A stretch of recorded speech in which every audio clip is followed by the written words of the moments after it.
Mhm. Thank you so much, Mandy. Can everybody hear me and see the presentation?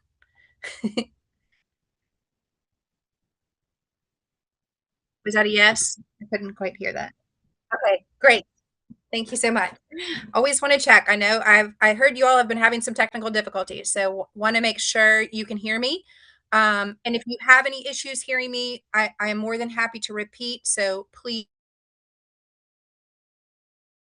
I can't I can't see. So feel free to speak up and interrupt me at any time to ask any questions as I'm going through the presentation, especially if you can't hear me.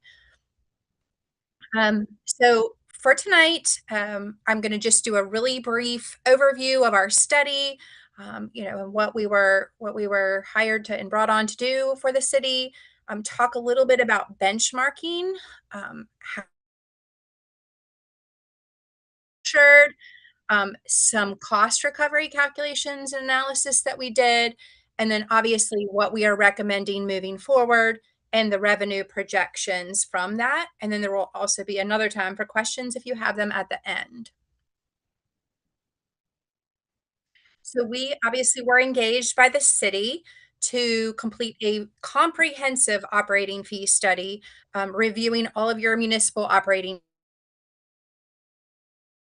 Those fees align with the true cost of public services and with the users of those services, adjust those fees to reflect true cost of service, review them against your neighboring communities to maintain competitiveness, and then create a plan for adjusting the fees as necessary, with the consideration of the benchmarking and the cost recovery analysis. So we followed a six-step approach. We had a kickoff meeting with city staff at that time to categorize fees as high priority or low priority. Um, Parks and Rec at that time was identified as a high priority fee to be evaluated along with community development fees. Obviously, we're not presenting on community development tonight. Unfortunately, the Florida state legislator decided to throw sort of a wrench in our work about community development fees. So that study is kind of ongoing. So you'll hear from us on that study probably within the next couple months as we try to align those fees with the legislative updates that have happened. And then the low priority fees that were identified were sort of what we call miscellaneous fees. So that's a sort of whole other scope of fees within Appendix A that are just miscellaneous fees and not necessarily associated with one department. But obviously tonight, so we evaluated all of those fees. We identified places where we maybe could consolidate some of those fees, and looked for places where we could maybe remove some fees and also new fee opportunities if needed. We collected a whole lot of usage data, conducted interviews with Mandy and some of the finance staff. One of the really important things we did was do the benchmarking that I've mentioned,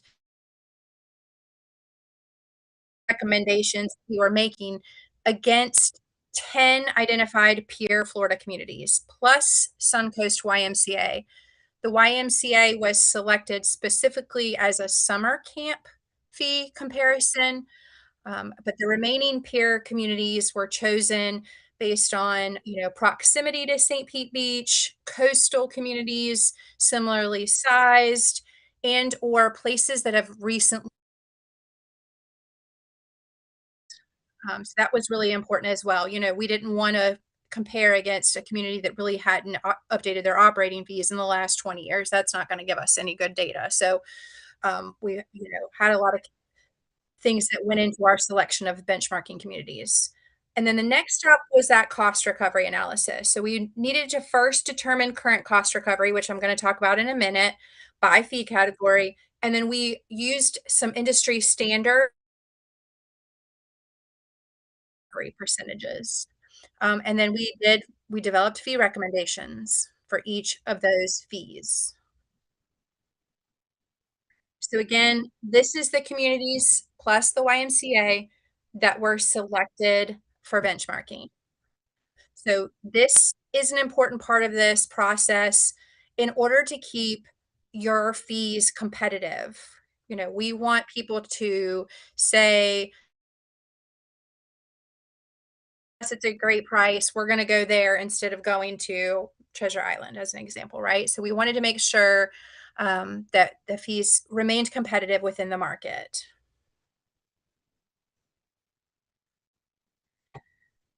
So currently, parks and recreation fees are really split up into 2 types. So there are a set of parks and recreation fees that are within Appendix A, which is sort of your operating fees. And then there's another set of fees that are set by contractors.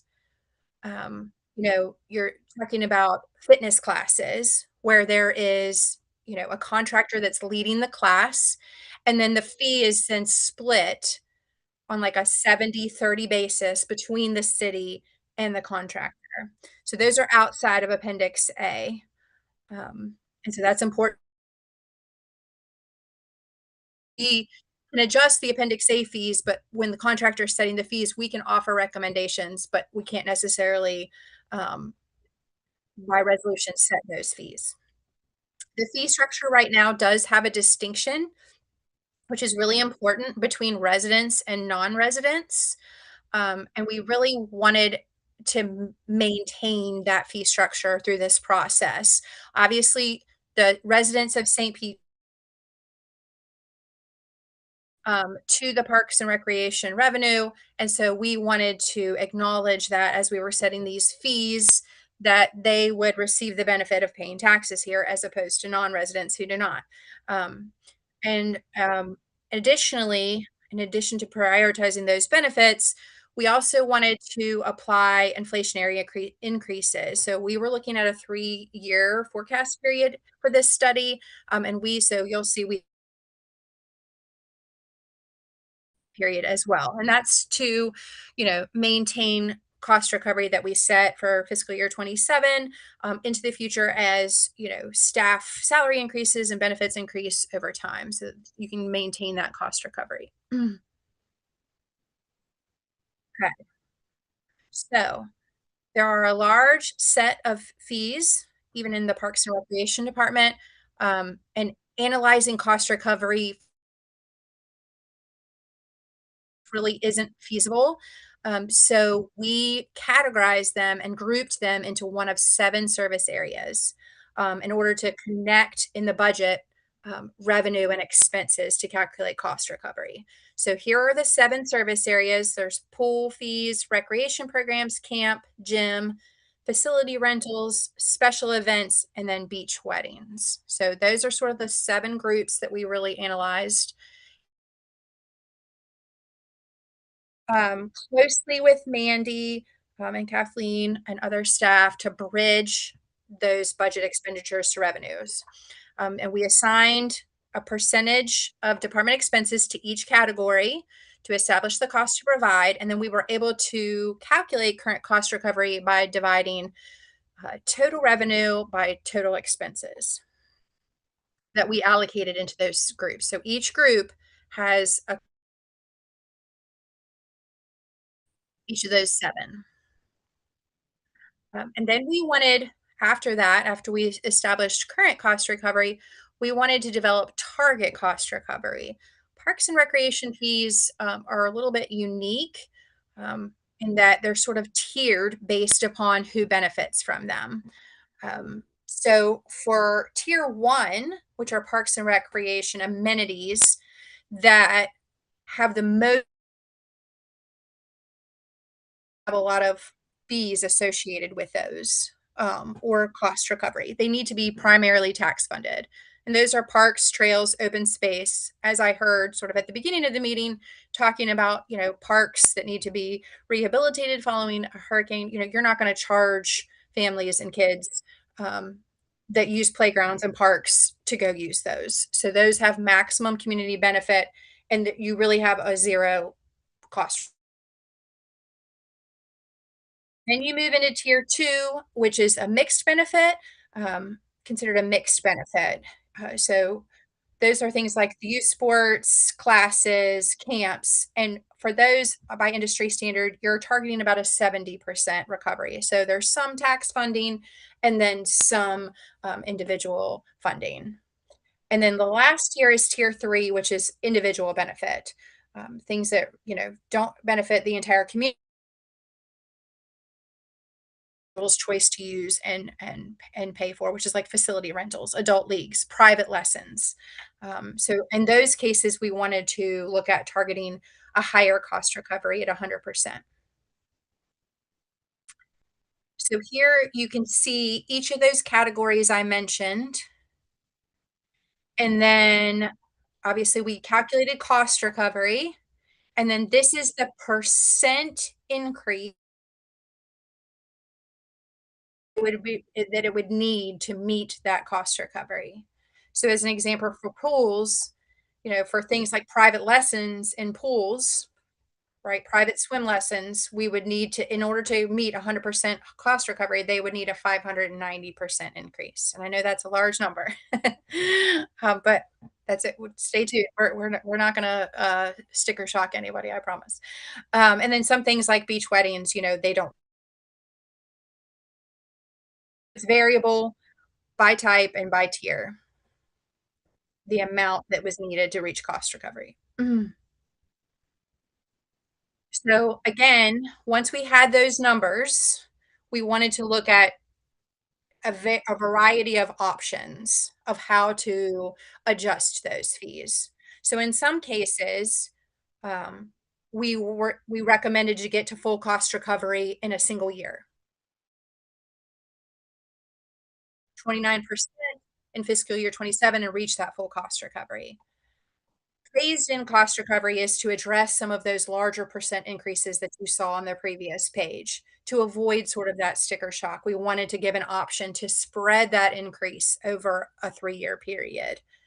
Um, Benchmark max, again, we've talked about benchmarking, that's sort of saying, "Hey, this is what our peer community is doing. We really don't wanna set it,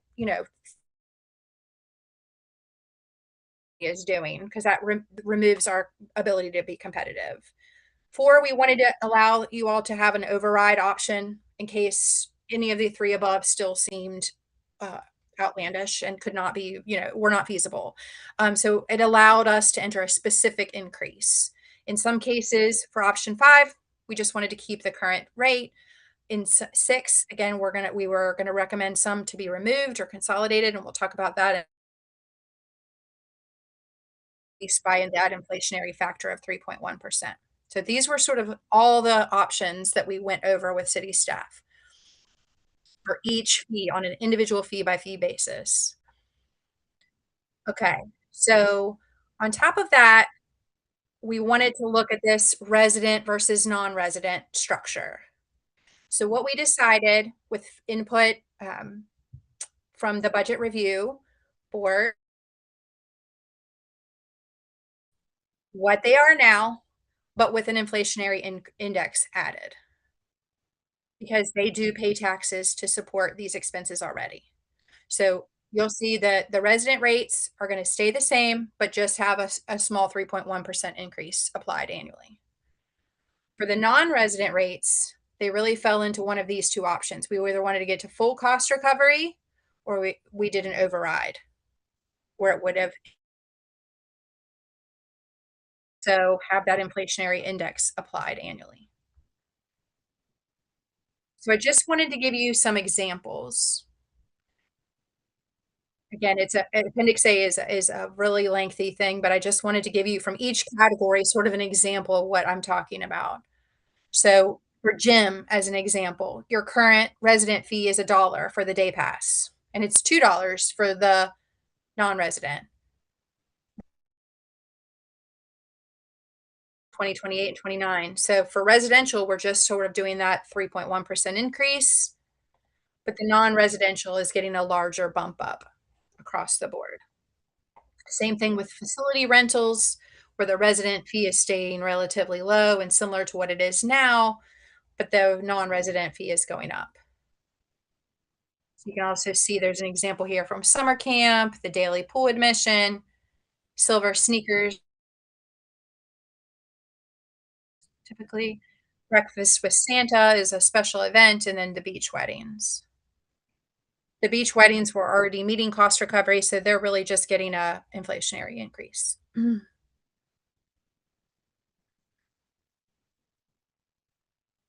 So again, some of the classes have been set by outside contractors.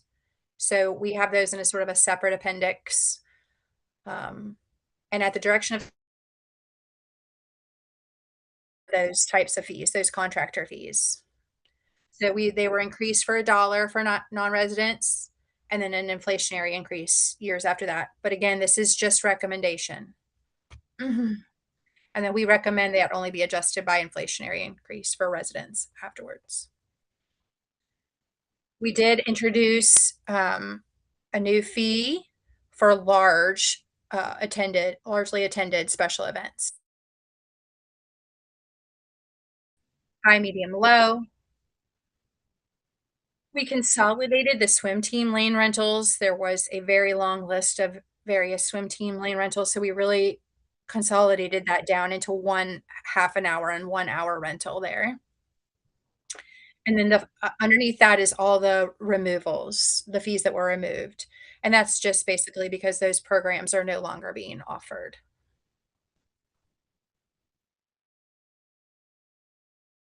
Um, current so from fiscal year '25, which is the most recent data that we have, um, you know, you're sitting at a 29% cost recovery. Whoop, sorry. So revenue versus expense for fiscal year '27.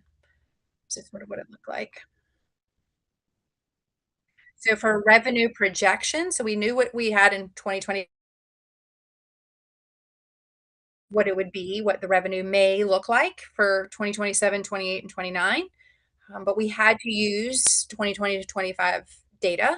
That was the available data that we had and that the city had to give us. So we used that to project what revenue could be like into the next 3 years. Um, it is important to note that this is not all the revenue associated with resident services. Um, oh, this next step, we did end up averaging 2022 to 2025 in some cases. In some of the fees, we did have data from 2022 to 2025. Um, aquatics, um, will show, you'll see on the next slide, a expense of $0. That is because aquatics were not pulled out as a separate line item on the budget until this year. Aquatics expenses for 2025. And then some of the recreation programs have no attendance data for us to project and do. And we have really, there's in some cases, you offer sibling discounts for summer camp, and we don't have that broken out either for our usage data. So with these fee increases that we're recommending, this is the projected revenue and expenses, resident services, but across the fees that we're looking at. So we're going from about a 29% into about a 47%.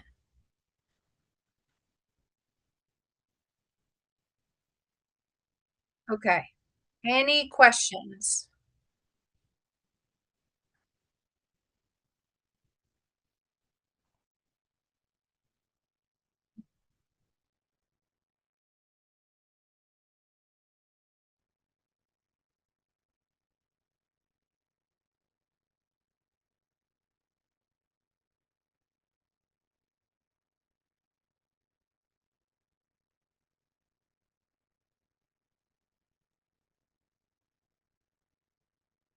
Yep.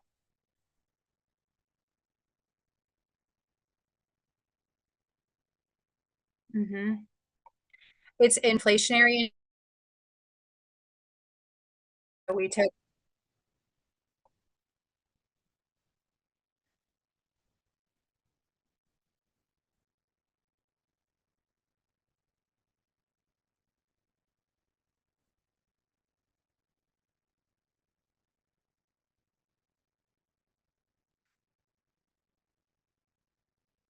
yeah. I can go in and look at and take a look at that and let you know that. I don't know that off the top of my head. Current costs, current budget, we escalated those, to account for inflation, but it was probably based off of 2026 budget numbers that we inflated those into 2027, 28, and 29. So I can do that in the model.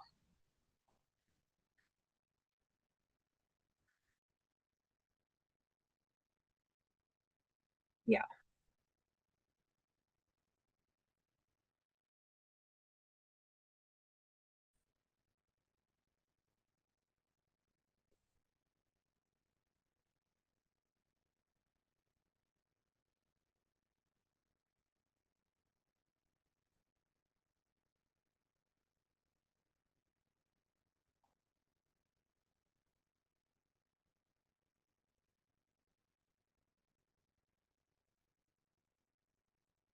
yeah, yeah, I'm pretty sure it's escalated.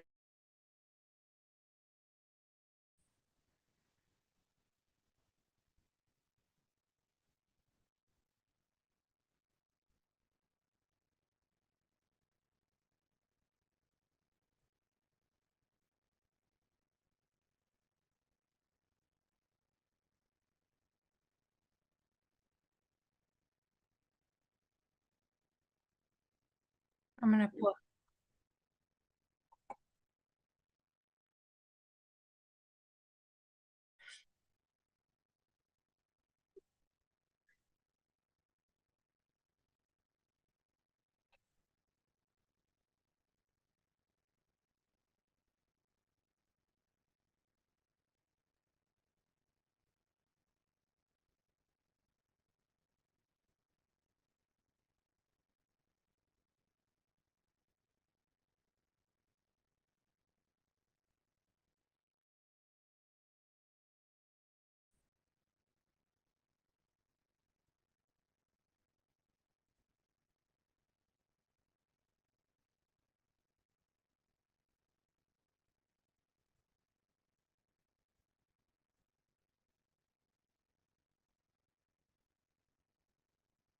So I'm got the model up. So yes, we projected off the 2026 budget. We escalated off the 2026 budget. 2025 budget number is here, and the 2026 and 2027 budget are quite a bit larger than those. Um,